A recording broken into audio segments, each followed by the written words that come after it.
কখনো কি খেয়াল করেছো কাউকে গালি দিলে যতটা কষ্ট লাগে তার চেয়েও বেশি কষ্ট লাগে যখন সে একদম চুপ থাকে? কারণ শব্দ আঘাত করে, কিন্তু নীরবতা প্রশ্ন তোলে। মনোবিজ্ঞান বলে মানুষ সবচেয়ে বেশি ভয় পায় উপেক্ষিত হতে। কেউ যখন তোমার সাথে কথা বলে না, তখন তোমার মস্তিষ্ক ধরে নেয় তুমি গুরুত্বহীন। এই অনুভূতিটা শারীরিক ব্যথার মতোই কাজ করে। তাই নীরবতা শুধু চুপ থাকা নয়, এটা এক ধরনের মানসিক চাপ।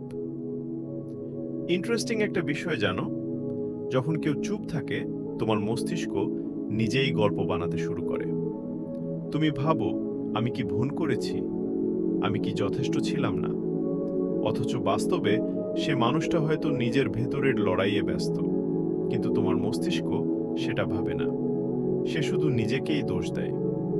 এজন্যই নীরবতা অনেক সময় সবচেয়ে নিষ্ঠুর অস্ত্র হয়ে ওঠে। কারণ এতে কোনো ব্যাখ্যা নেই, কোনো ক্লোজার নেই, শুধু থাকে অনিশ্চয়তা। মনে রেখো, কেউ চুপ থাকলে তার মানে এই নয় তুমি মূল্যহীন। অনেক সময় নীরবতা অন্যের সীমাবদ্ধতা, তোমার নয়।